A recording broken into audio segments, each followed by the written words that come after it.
Hi, I'm not Luxin, but thanks for clicking on this mega long video anyway. Major warning before we start though, this video will contain huge potential Xenoblade 3 Wave 4 spoilers, so if you want to go into the DLC blind, then click off this video now and choose any one of my other videos for your viewing enjoyment, else you've been warned. I'm sure by now, anyone who's made it through that warning is aware that with Wave 3 of the DLC for Xenoblade 3, some interesting pieces of information were found in the game files after data mining the game. These files contained all of the Wave 4 cutscene names in chronological order, a selection of rest spot locations, and the names of playable characters in the DLC. So based on all of this newfound information, I'm going to be dropping my predictions of what I believe will occur in Wave 4 of the DLC for Xenoblade 3. Let's get right into it. Starting from the beginning, the first leak we received was a list of new rest spot locations that will likely be in the DLC. In total, there are 13 different locations listed here, with a few being references back to areas in the previous games, most notably Colony 9. It is my assumption that this will be the Xenoblade 1 version of Colony 9 and not the Xenoblade 3 Foronis, due to this area that I initially believed to be Colony 9 alongside Ragwell Bridge. And whilst this may still be a possibility, through the cutscene names that I'll talk about in depth later, I now believe that there is more to this location. I speculate that in the DLC, Colony 9 will be attacked in a similar fashion to the beginning of Xenoblade 1. The exact wording used here is raid, making me believe that either Moebius or the main enemy of the DLC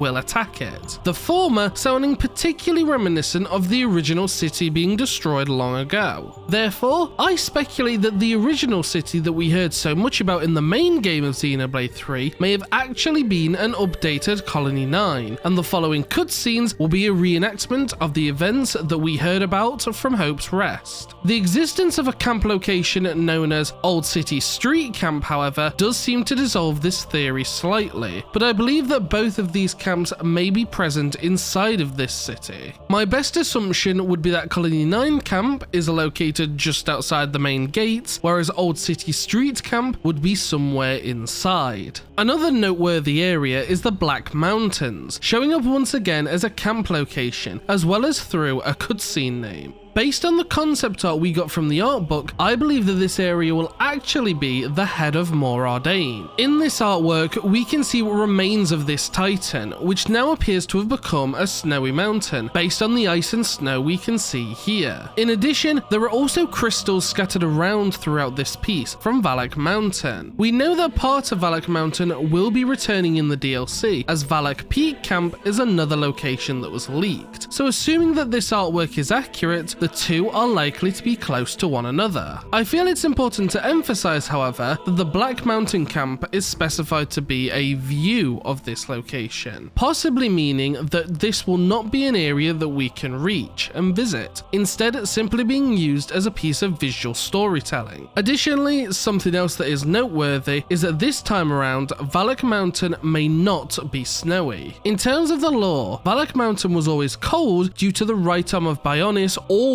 being shielded from the sun via the body. But now that the Titan is dead, there may be no reason for this area to stay frozen over any longer. Going back to the concept art, whilst Moradane may now be covered in snow, the area we appear to be standing on does not, instead appearing to have foliage now growing on it. So those in hopes of seeing a warmer Valak Mountain may now be in luck. A surprising location that I admittedly did not expect to return is Prison Island. It's only mentioned as a rest spot location under the name Prison Island Camp, and therefore I'm not entirely sure where in the story it might be located, but it's very interesting that this area is returning at all. That said, I do pray that this isn't the final location of the DLC, as it's already served as an endgame dungeon once before, which was pretty lackluster, and consequently, I instead hope that it will only be present for lore purposes. The idea of us learning even more information about the ancient giants race, however, is really exciting to me, and this is the main reason that I am looking forward to this area returning. The remaining camp locations either aren't all that noteworthy or are simply vague in where they may be present. Even so, there is one final rest spot that I would briefly like to talk about before we move on, and that is the Elevator Landing Camp. This name makes me think of Willy Wonka's Glass elevator with it flying around, because how else does an elevator land? Are we going to have that large freight elevator from the ether mines yeet itself out of nowhere? All jokes aside, an interesting idea that has been brought to my attention is that this camp may be located somewhere near to one of the other space elevators from Xenoblade 2. Radamanthus was destroyed at the end of the game, but Menos and Asus should still be standing, and I can't undermine how important of a discovery this would be to the Xenoblade saga. We'll have to be patient to see if this is the case, however, as at this point, it's very possible that this camp name is in relation to a completely ordinary and insignificant elevator that we're yet to encounter, but I just wanted to bring up this important possibility. Moving on, the next leak we're going to be taking a look at is a selection of names for characters who are likely to be playable party members. Most notably is that we now have a name for the main protagonist who we saw in the teaser trailer, and he is known as Matthew.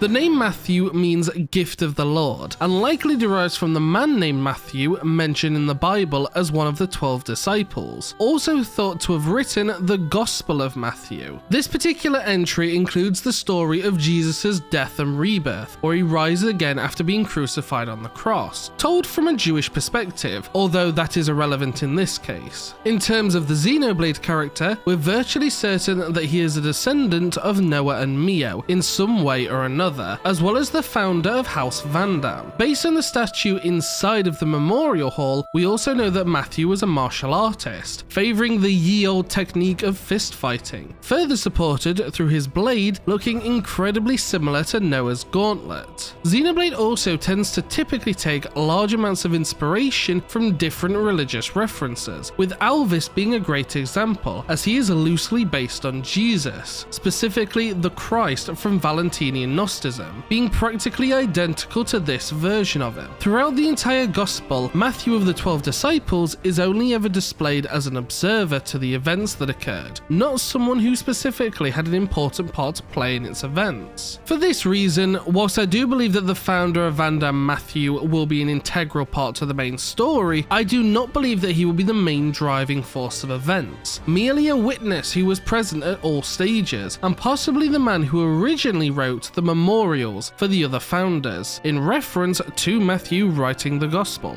As you would imagine, Rex and Shulk's names were also present in the files as playable party members, but I wouldn't get your hopes up too quickly. I have a sneaking suspicion that the DLC will begin similarly to Xenoblade 1, where the tutorial takes place earlier in the story, like with the Battle of Sword Valley. To be specific, I think the interaction we saw in the teaser trailer between Shulk, Rex and Alvis will be the prologue of the game, and we'll proceed to have a boss fight against Alvis as a tutorial for the new DLC mechanics, presumably set at the birth of Ionios. This depends on how much time afterwards the actual DLC story takes place, but my prediction is that Shulk and Rex will be long dead during the events of the main story, leaving only their students behind to continue the fight. This idea derives from three main sources. The first is the predicted destruction of the city that we believe is Colony 9, which must have taken place at least a couple of hundreds years later than the creation of Ionios. Secondly, the DLC is stated to contain a new cast of characters. And thirdly, Matthew stated that someone killed his grandfather. This last piece of evidence is less conclusive, but considering the present theory I have on the identity of who his grandfather really is, especially if the speculation of this cutscene name titled Great Grandfather, which we'll be discussing soon, is in regards to the same grandfather mentioned here, then I simply can't comprehend a possibility where Rex and Shulk would still be around, especially with Matthew being the age he appears to be. For these reasons, I believe that Shulk and Rex will only be present and playable during the introduction of the game, teaching us how to play before receiving their injuries and becoming absent for the remainder of the story, but I might be wrong on this. Worst case scenario, I would hope that Monolith would at least add their classes to the main game of Xenoblade 3, possibly as completion rewards, so that we can play around with our favourite gigachads whenever we like, but this may simply be copium. The remaining two names listed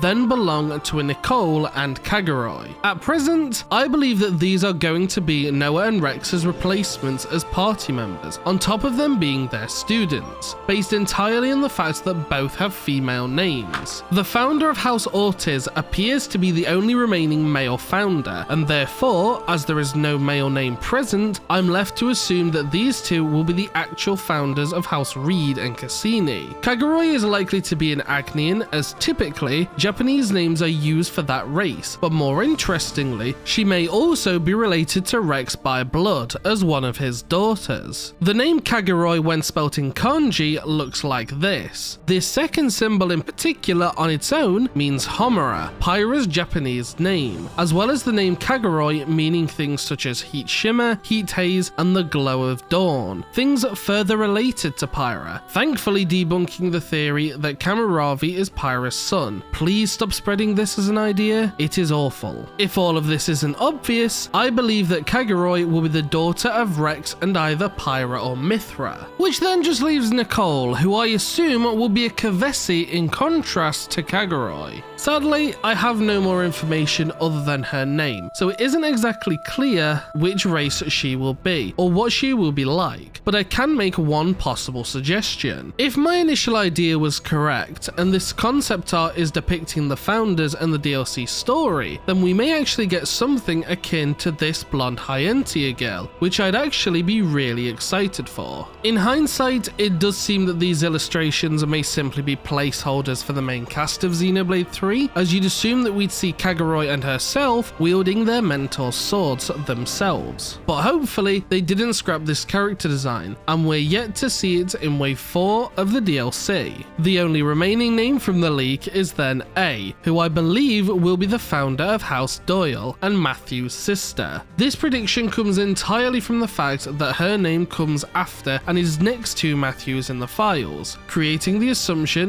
that each of these characters are in pairs. If this is the case, A will be Matthew's sister, and will certainly be a descendant of Noah and Mio also. This therefore leads me to believe that both herself and Matthew are the children or grandchildren of the boy Noah abandoned in the forest after his homecoming, as that is the only reasonable explanation as to how an ordinary human with an Agnian iris could be related by blood to a Gormoti, likely with a Kavesi iris. But I'll explain the specifics of why I think this is the case shortly, once we enter the cutscene section of the video. Those were all of the names that were leaked, but I also wanted to give a quick mention to some characters that I hope to see in the DLC also, one of which is Dirk.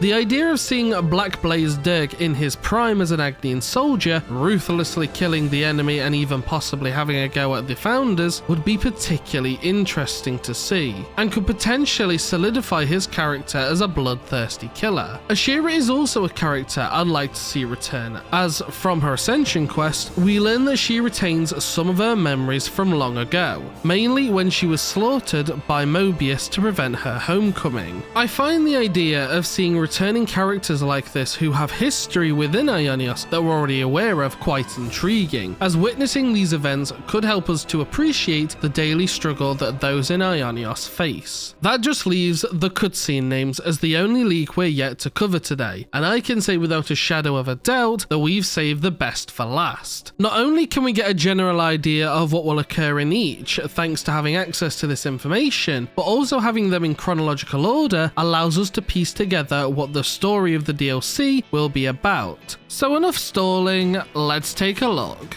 As I mentioned before, I think the start of the DLC will play out similarly to how it did in Xenoblade 1, in that after the tutorial boss fight, there will be a time skip to the rest of the game. For Xenoblade 1, this occurred through the Battle of Sword Valley, and in Wave 4, I believe it will be through Shulk and Rex's encounter with Elvis inside of Origin. After facing off against Elvis, playing as both Shulk and Rex, leading to them both being injured and transitioning to Matthew in the main story. From here on, structurally, the game will play out similarly to Xenoblade 3. After the prologue, there will be a short-ish cutscene/segment that we will go through before learning the past of our new protagonist. The exact same occurred in Xenoblade 3, with us first having the prologue, a short cutscene where we encounter the Levnis, before us then getting a short lore dump on Noah, Lance and Uni as kids. Thematically, both instances of Xenoblade 3 will be starting out the exact same, possibly being a reference to how life in Ionios is effectively repeating. After this initial segment, the game will transition into its quote-unquote first arc, which appears to be the encounter and recovery of the founders of House Autism Rhodes. You may have noticed that out of all of the founders, these are the only two who I didn't mention before, due to them not currently being found in the files, but even so, I am still pretty confident that both will be present. Based on the information we received from their statues, Autism Rhodes were originally soldiers of both Keves and Agnes, who were both freed from the flame clocks by the other founders, and based on the cutscene titles, I believe we can see these exact events. Colonies collide will likely be the start of the fight and encounter between both founders, whereas Two Remain will show the end, with Autism Rhodes being the final two soldiers, moments away from killing one another. Before being able to do so though, we as Matthew and possibly some of the other founders will interrupt their fight and save their lives, very much akin to how Guernica originally rescued Noah and the others in the main game. Similarly, once again, this interaction will probably then be postponed once more as the consuls from either colony attempt to finish off the two remaining soldiers, harvesting their lives. After a boss fight, we'll drive the consuls away, likely through struggle, and continue convincing Autism Rhodes to join the fight against Moebius, with them ultimately agreeing. From this point onwards though, the story finally seems to divert itself away from Xenoblade 3 and become its own original tale. From Aurora Shelf onwards to around Friends, it's quite unclear about what events will actually occur. Not much really seems to take place, and this will likely be an opportunity for us to explore the landscape and progress the story forwards. Based on the cutscene names New Soldiers and Traces of Battle though, we can surmise that the party will at some point travel over an old battlefield, likely being the location of the battlefield camp seen earlier. New Soldiers in particular is rather interesting, as I speculate that this will display a new wave of soldiers recently born into Ionios. Dependent on the time the DLC takes place however, it's plausible that many of these soldiers may be the former allies of both Autism Rhodes, as I can imagine that the turnover rate would be far quicker in the earlier years, possibly leading into some symbolism and the previously mentioned founders immediately being thrust into the dark truth about Ionios with their lives being mere fodder. I can picture this being the moment for both characters to develop as they come to the realization of the truth, hopefully leading to a heartfelt speech from them or the others about what must be done to save this world. Shortly afterwards, the party seems to fly off to some other location, but the means is unclear.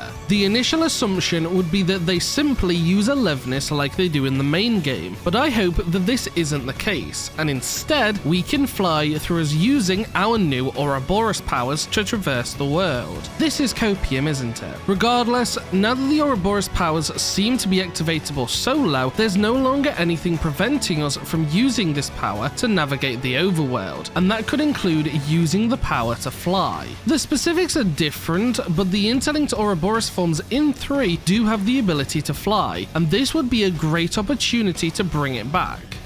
Okay, I just want to have something similar to flying in my skull in Xenoblade X, but come on! It'd be awesome as hell if this is how they brought it back. Anyways, shortly after this scenario, it appears we shall then be attacked by Consul W, possibly mid-flight. Assuming that this Moebius is the same one that we met in the main game of Xenoblade 3, then we know a little about them already. Moebius W has by far the best hat out of all the Moebius in game, and worked alongside R during Ashera's ascension quest, using her Moebius powers to control the dead like puppets. She possesses a childlike demeanor and appeared to be only interested in playing with her dolls, but ultimately she was defeated and killed by Ouroboros after only saying a single sentence, so I'm glad that this Moebius in particular will return, further supporting the idea that Ashera may come back also. During this encounter, Autism Rhodes will attempt to perform the very first interlink, based on the following cutscene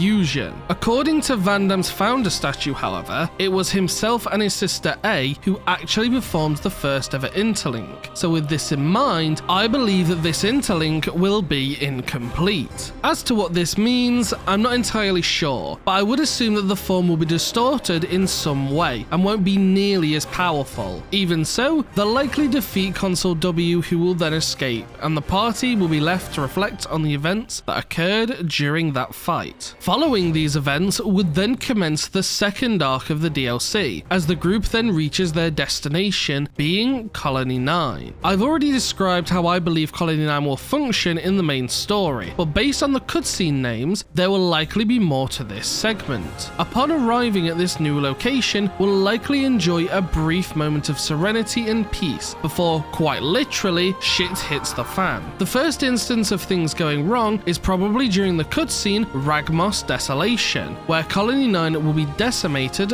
by Moebius. My assumption is that Ragmos will be the name of a weapon used to attack Colony 9, and that it will be some form of massive cannon. I suspect this due to a similar situation in Xenogears, where Babel Tower is attacked in a similar sense, as well as this piece of concept art depicting what I believe to be that exact ancient weapon. Be that as it may, after this weapon is used, the story will follow up with Anguish, showing the destruction that this weapon has caused before Matthew and the others begin looking for his sister, whom I believe won't be with the party at this particular moment. After finding her, we will have an encounter with N, who is currently attacking the city and the one who used the Ragmos weapon, forcing Matthew and I to face him and save what little remains of the city. This is when I believe that the scene Great Grandfather will begin, revealing that Matthew is a direct descendant of N and M. After then facing N in battle, I assume, based on the cutscene title of Creation of the Worlds, that we will then begin to receive some massive exposition dumps, including all the lore that was absent from the main game of Xenoblade 3. Even so, I'm not entirely certain that N as a Moebius would actually know all that much about the events that took place to create both Ulrest and the world of Bionis and Mechonis, so I think it's also likely that either Alvis or Zed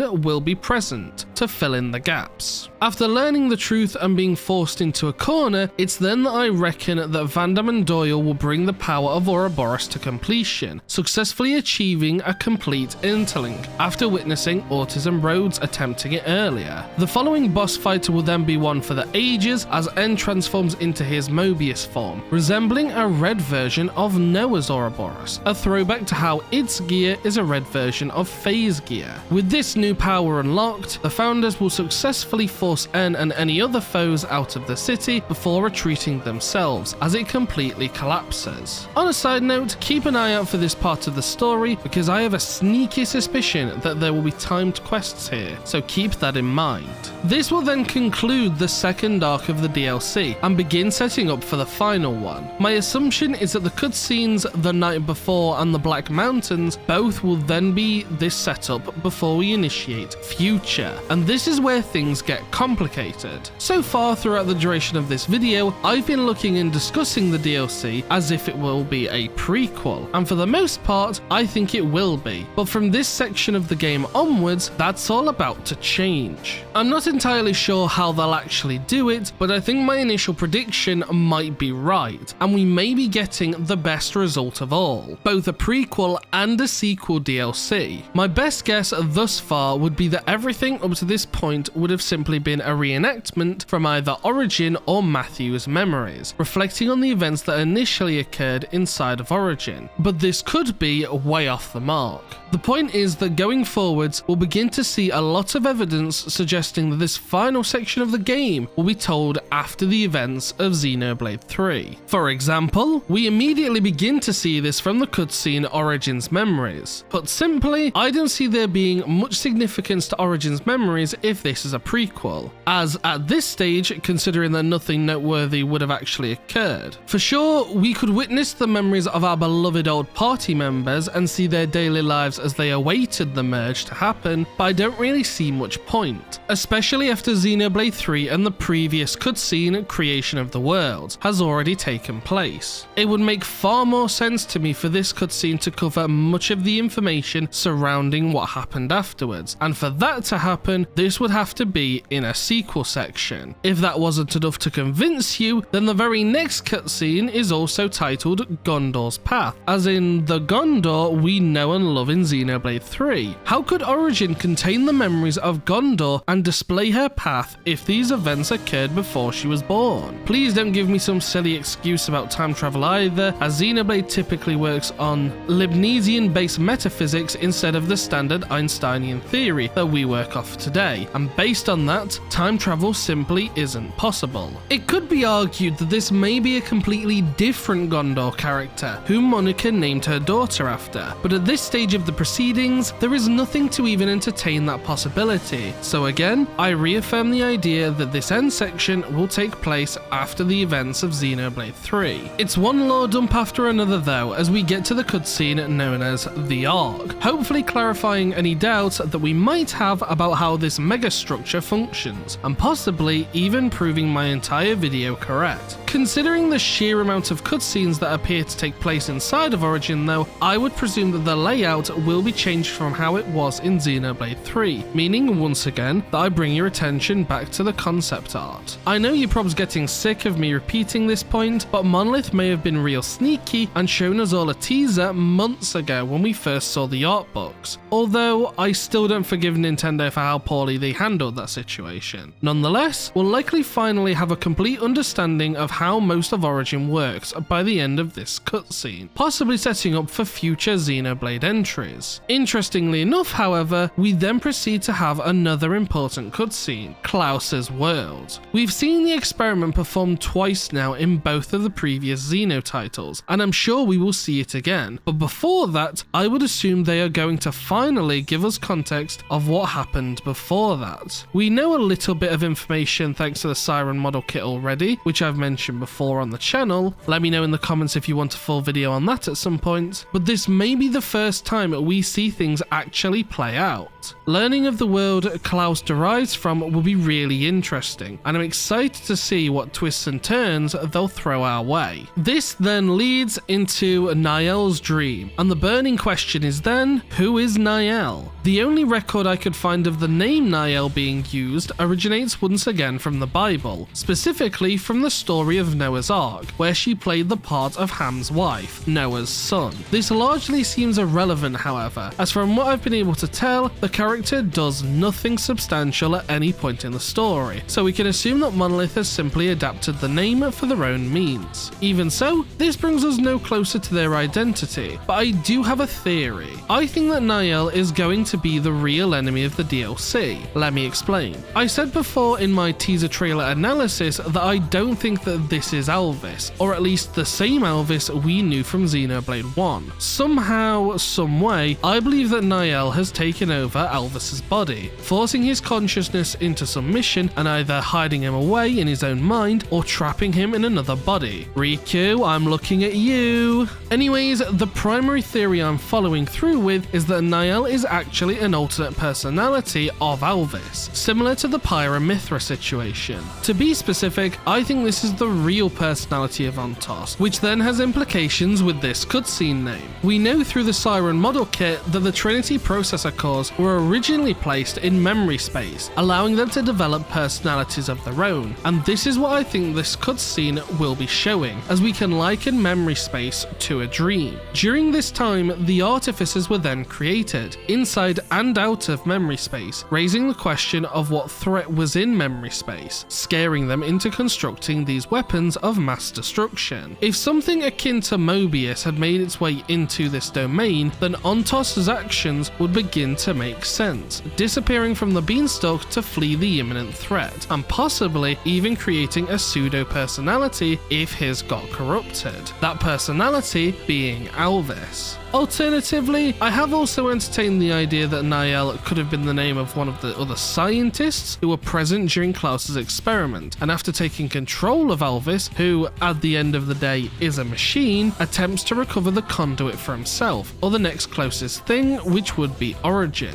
This goes in depth into a theory that I and a few others are running with at the moment, which leads the series into Xenoblade X, but there are still way too many gaps for now, so we'll leave the idea here. The major takeaway from this is I hope and pray that this isn't Alvis, as I've already explained before how him becoming a villain goes against his character completely, notably the Christ reference that I made earlier, so even if my theories here are wrong, I hope Niall is still the one corrupting him and taking him over. Lastly, this leads us on to the final two cutscenes, known as Alpha and Release the Power. Alpha will almost certainly have us taking another closer look at Alvis once more, likely from the perspective of him as a being from a higher domain, on top of being a reference back to Xenogears' intro, beginning with the classic words, "I am Alpha and Omega." This leads us into the final scene of the DLC, where as the name implies, we will unleash some form of power upon the world. The specifics are unclear, but once again, if this image in the art book is anything to go by, then it's possible that we'll be releasing power from the conduit, possibly through Alvis, who also acts as a second gateway.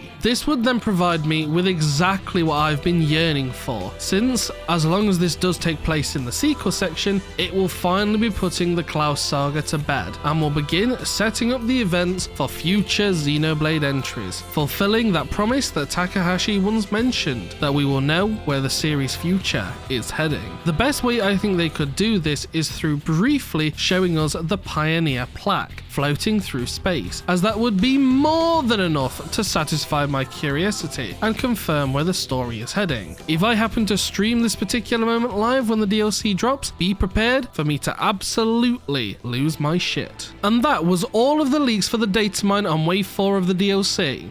Or was it? Turns out that more info has come out since recording this script, so I guess I'm adding another section again. We also now appear to have a list of different achievements that will be obtainable in-game. Most notably are the three on the bottom, relatively confirming my ideas for Colony 9, so yeah.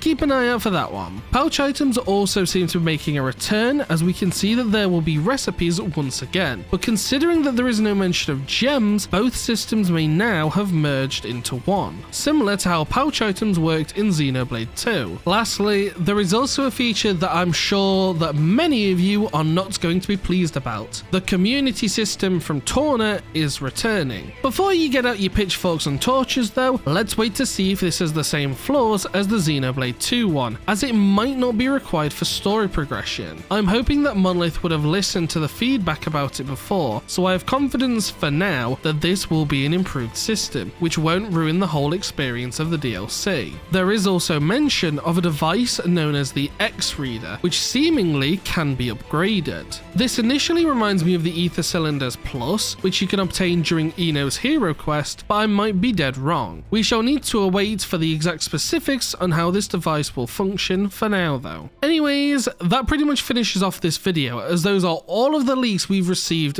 thus far. Please be careful where you discuss things I have mentioned in this video, as Wave 4 of the DLC is likely still many months away, and we don't want to ruin it for those trying to avoid the minefield, which will be spoilers. For the most part, however, I am really looking forward to the DLC, as it appears to be exactly what I was looking for in an extra story, providing us with tons of lore and context on the unexplained mysteries of Xenoblade 3, whilst also complementing the ending, truly making this the definitive conclusion to the Klaus saga. That does it for today though, so I thank you all for watching this far into the video and hope you've enjoyed it. If you have, please consider hitting that subscribe button and notification bell so you can stay up to date with all of the latest Xenoblade news, leaks and much more. I appreciate you all for watching though, and hope to catch you in the next one. This is JB, signing off.